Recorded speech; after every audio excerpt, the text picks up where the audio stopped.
Everyone, welcome to commerce spotlight by JRF Adda. मैं हूं आपके एजुकेटर काजल और स्वागत है आप सबका आज के इस सेशन में। आज का जो हमारा सेशन है वो लीडरशिप थ्योरीज को लेकर डिवोटेड है। लीडरशिप थ्योरीज आपकी unit BMHRM that is business management and human resource management को लेकर बहुत इंपॉर्टेंट है। अगर आप प्रीवियस ईयर क्वेश्चन देखेंगे तो आपको देखने को मिलेगा कि लीडरशिप थ्योरी से अच्छे क्वेश्चन बनते हैं। तो इसलिए अगर आप सोच रहे हैं कि मुझे अब इतना टाइम नहीं बचा है कि सब कुछ पढूं, तो मुझे क्या पढ़ना चाहिए और क्या नहीं पढ़ना चाहिए, तो leadership theories is one of the topic जो आपको ज़रूर कवर करना चाहिए। तो आज की इस थ्योरी में हम उसी टॉपिक को कवर करते हुए चलेंगे। तो इससे पहले कि देखें कि लीडरशिप थ्योरीज में क्या क्या थ्योरीज है, सबसे पहले तो समझने की ज़रूरत है बेसिकली आपको कौन कौन सी थ्योरीज लीडरशिप थ्योरीज में देखने को मिलती हैं। सबसे पहले तो आ जाता है जैसे आपका ट्रेड थ्योरी। ट्रेड थ्योरी आपकी ग्रेट मैन थ्योरी के ऊपर भी बेस्ड है, तो इसलिए ओके। दूसरा आ जाता है आपका बिहेवियरल थ्योरी।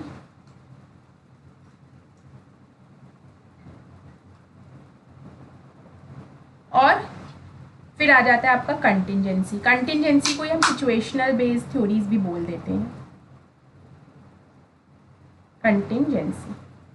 ओके तो ये बेसिकली हमें कुछ थ्योरीज देखने को मिलती है जब हम बात करते हैं। तो वन बाय वन हम सभी थ्योरीज की बात करते हुए चलेंगे। तो सबसे पहले आता है आपका ट्रेड थ्योरी। ट्रेड थ्योरी का बेसिकली क्या कहना है कि leaders are not made, leaders are born. Leaders are born, ये थ्योरी बेसिकली कहती है कि कोई भी लीडर बन नहीं सकता है। लीडरशिप क्वालिटीज जो है इनहेरेंट होती है, यानी आप उनको लेकर ही पैदा होते हो।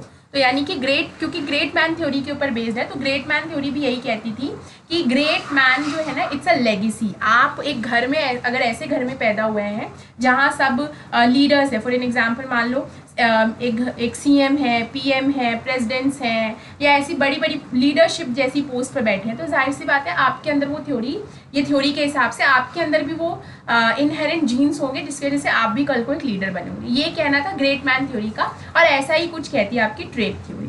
ठीक है, तो ट्रेड थ्योरी बेसिकली आपकी किसने दी थी ये भी आपको पता होना चाहिए, थॉमस। ठीक है, थॉमस काइल या Kyle whatever you pronounce it, Carlyle pronounce करें, कार्ल याद रखो आप। ठीक है, ये आपकी दी गई थी इसके द्वारा। तो ये कह रहा था कि लीडर्स बनते नहीं हैं, बॉर्न होते हैं। Leaders are not made, they are born. ठीक है, तो ये बात करते हैं अलग अलग ट्रेड्स के बारे में, जैसे फिजिकल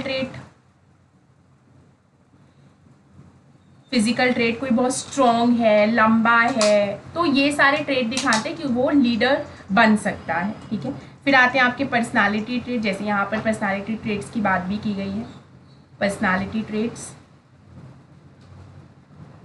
और फिर आते हैं आपके पर्सनल एट्रीब्यूट्स।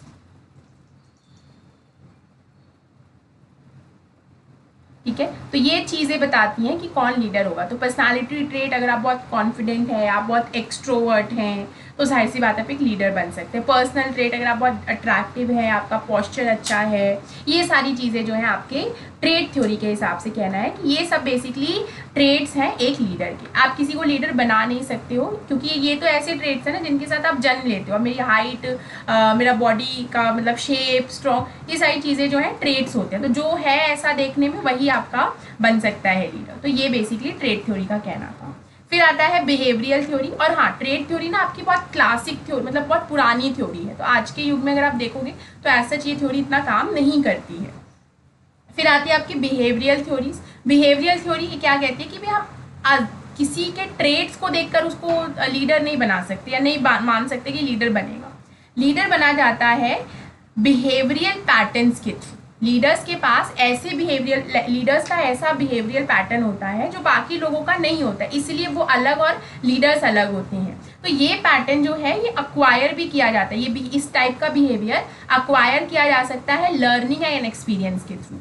जब आप किसी स्पेसिफिक इंडिविजुअल को ऐसी सिचुएशन में पुट कर दोगे जहां अब उसको डिसीजन लेना ही है, तो जाहिर सी बात है वो वहाँ से कुछ सीखेगा, उसको कुछ एक्सपीरियंस मिलेगा। तो ऐसे कर करके ही आप उसे एक लीडर बना सकते हो। तो जहाँ ट्रेड थ्योरी कंसंट्रेट कर रही थी कि व्हाट द लीडर्स आर, कि लीडर्स कौन है, बिहेवियरल थ्योरी क्या फोकस करती है कि व्हाट द लीडर्स डू, कि लीडर्स क्या करते हैं। तो ये आपका फर्क होता है जब हम बिहेवियरल थ्योरी की बात करते हैं।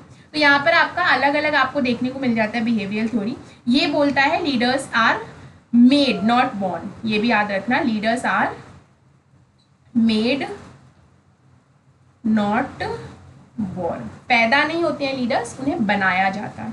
तो यहाँ बेसिकली अगर हम बात करें तो लीडर्स थ्योरी में तो आपको कर्ट लुइन का लीडरशिप स्टाइल देखने को मिलता है।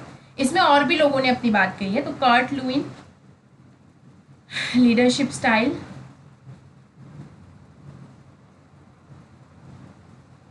वो हमें यहाँ देखने को मिलता है। वो बेसिकली क्या कहते हैं कि लीडरशिप स्टाइल कैसा होता है, ऑटोक्रेटिक, डेमोक्रेटिक और लेजिस्फेयर,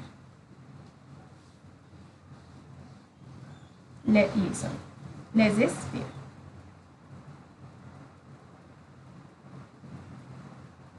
ठीक है, ऑटोक्रेटिक में भाई जहाँ लीडर कह रहा है कि मैं जो बोल रहा हूँ सही हूँ, बस मैं जो बोल रहा हूँ वही सही है और आप लोग फॉलो करो। डेमोक्रेटिक में कोऑपरेटिव एनवायरनमेंट होता है, लीडर अपनी नहीं मन मर्जी नहीं चलाता है, वो सबको मौका देता है। और लेजिस्फेयर में तो लीडर खाली पीछे रहता है, वो टीम को आगे रखता है। तो ये आपका अलग अलग स्टाइल होता है लीडरशिप का। ठीक है, ये बिहेवियरल में हम पढ़ते हैं। ओके, ऐसा ही दूसरा होता है आपका ओहायो केस स्टडी।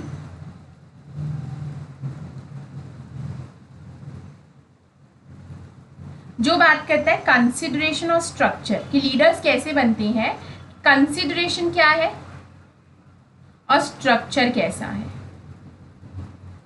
ठीक है, अगर एम्प्लॉय सेंट्रल है, कंपनसेशन जो काम कर रहा है उसके बदले में जो आप कंपनसेट करते हो, अगर वो एम्प्लॉय सेंटर्ड है तो जाहिर सी बात है एम्प्लॉय सेंटर्ड है यानी एम्प्लॉय आगे बढ़ेगा, मोटिवेट होगा, तो कल को लीडर भी बन जाएगा। स्ट्रक्चर भी अगर आपका जॉब सेंटर्ड है, तो ये सारे फैक्टर्स हैं जो कि ओहायो के स्टडीज़ में कंसीडर किए गए थे, ये देखने के लिए कि आपका लीडर्स जो हैं कैसे बिहेव करते हैं स्पेसिफिक सिचुएशन में। तभी पता चलेगा कि कौन लीडर है और कौन फॉलोअर है। ठीक है, ऐसे ही एक और होता है मैनेजरियल मिशिगन स्टडीज, सॉरी, एक होता है मैनेजरियल, एक होता है मिशिगन स्टडीज। ये बात करता है एम्प्लॉय ओरिएंटेड और प्रोडक्शन ओरिएंटेड, कि क्या आप एम्प्लॉय ओरिएंटेड है या प्रोडक्शन ओरिएंटेड। अगर एम्प्लॉय ओरिएंटेड है तो आप एम्प्लॉय को इंसान समझ के काम करवाएंगे, लेकिन अगर प्रोडक्शन ओरिएंटेड है तो आप समझेंगे मशीन और इंसानों में कोई फ़र्क ही नहीं, आपको खाली प्रोडक्शन करवाने से मतलब है। ठीक है, तो ये हमें देखने को मिलता है। ऐसे ही होता है आपका एक मैनेजरियल ग्रिड। ठीक है, यहाँ लिख देती हूँ मैं, एक होता है आपका मैनेजरियल ग्रिड।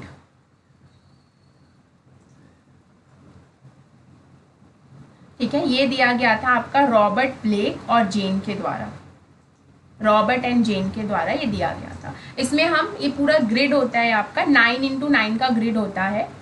ठीक है, 9 रोज एंड 9 कॉलम्स होते हैं, उसमें टोटल आपका पूरा ग्रिड बनता है 81 ब्लॉक्स, छोटे छोटे 81 ब्लॉक्स बनते हैं, जिसमें हम 81 के 81 पे नहीं बात फोकस करते हैं। हमारा फोकस बेसिकली 5 ब्लॉक्स के ऊपर होता है।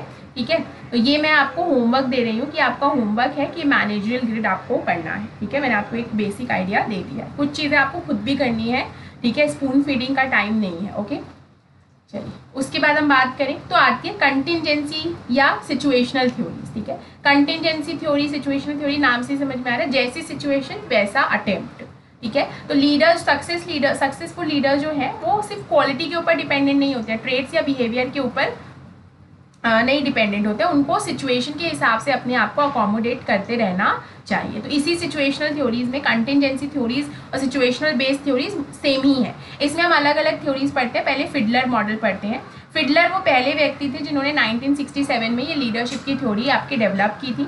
बेसिक अजम्पशन क्या था इस थ्योरी का कि इफेक्टिव परफॉर्मेंस जो है किसी भी ऑर्गेनाइजेशन की या ग्रुप की किसी भी ऑर्गेनाइजेशन में वो डिपेंड करती है कि कैसा लीडरशिप स्टाइल अडॉप्ट किया गया है। लीडरशिप स्टाइल कैसा अडॉप्ट किया गया है, ऑटोक्रेटिक, डेमोक्रेटिक, लेजिस्फेयर, कैसा स्टाइल अडॉप्ट किया गया है उस पर डिपेंड करता है कि वो, अब डिपेंड करता है आप हमेशा हर सिचुएशन में एक ही स्टाइल नहीं फॉलो कर सकते। ठीक है, आपको डिफरेंट सिचुएशन में डिफरेंट स्टाइल फॉलो करना की जरूरत है। जैसे क्लास में भी हम देखते हैं, अगर एज अ टीचर आपको लगता है कि बच्चे बहुत ओवर फ्रेंडली हो गए आपके साथ, तो वहाँ पर फिर आपको ऑटोक्रेटिक होना पड़ेगा। अगर आप लेजिस्फेयर ले जाएंगे तो बच्चे क्या है वो एकदम बहुत लीनियंट लेने लगेंगे कि अरे नहीं यार मैम तो कुछ नहीं कहती, मैम तो बहुत चिल है, तो वहाँ पर फिर आपको ऑटोक्रेटिक जाना होता है। जहाँ आप डिस्कशन की उम्मीद करते हैं वहाँ आपको डेमोक्रेटिक जाना चाहिए। तो यानी कि यहाँ पर एक लीडर को एक स्पेसिफिक स्टाइल के साथ स्टिक नहीं रहना है, सिचुएशन के हिसाब से स्टाइल को चेंज करने की ज़रूरत है। फिर आता है, ये आपका बेसिकली बता रखा है कि सिचुएशनल फेवरेबल है, मॉडरेट है या अनफेवरेबल है। अगर सिचुएशनल फेवरेबल है तो लीडर और मेंबर के बीच का रिलेशनशिप अच्छा होता है, टास्क काम जो है अच्छे से होता है और लीडर की जो पावर पोजीशन है वो स्ट्रांग होती है, ठीक है। लेकिन अगर यहाँ परफॉर्मेंस की हम बात करें, परफॉर्मेंस लो है या हाई है, ठीक है, परफॉर्मेंस और रिलेशनशिप आप ओरिएंटेड है या आपका लीडरशिप स्टाइल कैसा है, रिलेशनशिप ओरिएंटेड है या टास्क ओरिएंटेड है। रिलेशनशिप ओरिएंटेड होगा यानी कि आप भाईचारा बनाने की कोशिश कर रहे हैं वर्क प्लेस पर अपने मेंबर्स के साथ। नहीं, टास्क ओरिएंटेड है तो आप बिल्कुल, आपको मतलब नहीं है कि आपके मेंबर्स अगर किसी इशू से गुजर रहे हैं तो आपको कोई मतलब नहीं है, आप खाली उनसे काम करवाना चाहते हो। तो ये सही तरीका नहीं है, दोनों ही बहुत एक्सट्रीम एंड्स हैं, ठीक है। तो अगर रिलेशनशिप ओरिएंटेड है, परफॉर्मेंस लो है, तो वहाँ पर दिखता है कि भाई आपका रिलेशनशिप तो चलिए बहुत स्ट्रांग हो जाएगा लेकिन आप काम अच्छे से नहीं करवा पाएंगे, पोजीशन पावर जो है लीडर की वो भी वहाँ पर वीक हो जाती है। तो ये आपका फिडलर का कंटिजेंसी मॉडल आपको देखने को मिलता है, जो बात करता है सिचुएशन आपकी जैसी है, मॉडरेट है, अनफेवरेबल है या फेवरेबल है, उस हिसाब से आपको कभी टास्क ओरिएंटेड जाना पड़ेगा तो कभी रिलेशनशिप ओरिएंटेड। अगर आप एक के साथ स्टिक करेंगे तो आपका फिर वहाँ पर पोजिशनल पावर भी खराब होगा, लीडर मेंबर के बीच का रिलेशनशिप भी खराब होगा और आप काम भी ठीक से नहीं करवा पाएंगे, ठीक है। इसके अलावा है हर्सीज एंड ब्लैंकार्ड सिचुएशनल थ्योरी, ये भी आपका कंटिजेंसी मॉडल का ही पार्ट है। ये एक बहुत इंपॉर्टेंट थ्योरी निकल कर आई थी आपकी सिचुएशनल लीडरशिप थ्योरीज में। ये पॉल हर्जी के द्वारा दिया गया था और केन ब्लैंकार्ड, तो इनके नाम पर इन्होंने हर्जी ब्लैंकार्ड नाम रख रखा है। ये थ्योरी क्या कहती है कि यहाँ जो फॉलोअर्स का रेडीनेस, ठीक है, ये अभी तक सारी थ्योरीज लीडर के बारे में बात कर रही थी, ये वो थ्योरी है जो फॉलोअर के बारे में बात कर रही है कि फॉलोअर्स का readiness that the followers show in accepting a leadership, कि जब आप लीडर की बात कर रहे हो तो फॉलोअर भी आता है, फॉलोअर कितना रेडी है किसी स्पेसिफिक इंडिविजुअल की लीडरशिप को एक्सेप्ट करने के लिए, वो भी बहुत मैटर करता है। अगर मान लो मैं सीधा कहूँगी मैं नहीं मानती आपको अपना लीडर, ठीक है, तो फिर जाहिर सी बात है वहाँ पर आपके मेरे बीच काम नहीं हो पाएगा, हमारे बीच में टिफ रहेगी। तो ये डिपेंड करता है, फॉलोअर्स पे भी इंपॉर्टेंट है कि फॉलोअर्स कितना रेडी है कि वो किसी को अपना लीडर मानने को, हाँ ठीक है हम आपको अपना लीडर मानते हैं। तो ये थ्योरी उसके ऊपर बात करती है। तो ये दिखाता है कि अगर सपोर्टिव बिहेवियर है, ठीक है, या सपोर्टिव बिहेवियर हाई है या लो है, उस पर डिपेंड करता है कि अगर लो है तो आप क्या कर सकते हो, लो सपोर्टिव बिहेवियर है और डायरेक्टिव, ये नीचे होता है directive behaviour, directive behaviour, okay. तो अगर डायरेक्टिव बिहेवियर लो है, सपोर्टिव बिहेवियर भी लो है, तो काम खाली डेलीगेट किया जा सकता है और कुछ नहीं, ठीक है। सपोर्टिव बिहेवियर हाई है लेकिन डायरेक्टिव बिहेवियर लो है, ठीक है, तो वहाँ पर आप क्या कर सकते हो, सपोर्ट कर सकते हो काम करने के लिए। अगर सपोर्टिव बिहेवियर आपका लो है लेकिन डायरेक्टिव बिहेवियर बहुत हाई है, ठीक है, तो वहाँ पर आप डायरेक्शन देते हो, ठीक है। और अगर दोनों ही बहुत हाई है तो वहाँ पर आप कोच करते हो, जैसे कि मैं आपको बस बता रहा हूँ, आप बस काम करते रहो। तो पीछे लीडर होता है, आगे उसका मेंबर होता है। तो ये हमें देखने को मिलता है हर्सीज सिचुएशनल थ्योरी। ये 4x4 matrix, sorry 2x2 matrix है, इसमें हमें 4 ब्लॉक्स इस तरीके से देखने को मिलते हैं, ठीक है। तो ये S1 है, ये S2 है, ये S3 है, ये S4 है। चलिए फिर आता है आपका पाथ गोल थ्योरी, ये बहुत इंपॉर्टेंट है। Martin Evans and Robert house के द्वारा बनाई गई थी 70-71 के बीच में। ये बेसिकली बात करती है इसको जो आपकी मोटिवेशन की एक्सपेक्टेंसी थ्योरी है, जो एक्सपेक्टेंसी थ्योरी पढ़ते हैं मोटिवेशन में, हम वो भी कवर करेंगे आने वाले सेशंस में, उसको और ओहायो केस स्टडीज जो अभी हमने इससे पहले पढ़ा था उनको मिलाकर ये बात करती है थ्योरी। तो पाथ गोल थ्योरी बहुत इफेक्टिव है, ये बात करती है कि हेल्प करता है, जो लीडर होता है क्लैरिफाई करता है पाथ की, वो फॉलोअर्स को आगे करे। मतलब लीडर का काम है रास्ता साफ करते रहना ताकि फॉलोअर्स उसके ऊपर चले, ठीक है। तो ये बात करता है आपका पाथ गोल थ्योरी, ठीक है।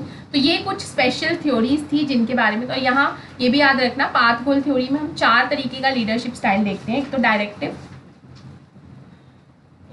डायरेक्टिव, फिर होता है सपोर्टिव, ऐसे ही होता है, एक होता है पार्टिसिपेटिंग और अचीवमेंट ओरिएंटेड।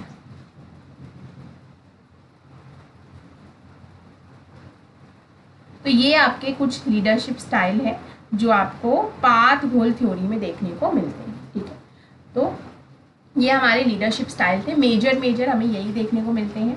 और आपका होमवर्क मैंने आपको बता दिया, मैनेजरियल ग्रिड आपको पढ़ना है आज जाकर और देखना है कि हम मैनेजरियल ग्रिड आपका 9x9 मैट्रिक्स है, टोटल 81 कॉम्बिनेशन बनते हैं, लेकिन हमारा जो फोकस होता है वो जिन कॉम्बिनेशन के ऊपर होता है। मैं आपको वो नंबर बता देती हूँ कॉम्बिनेशन का, आपका होमवर्क होगा कि उन कॉम्बिनेशन के बारे में पढ़ना।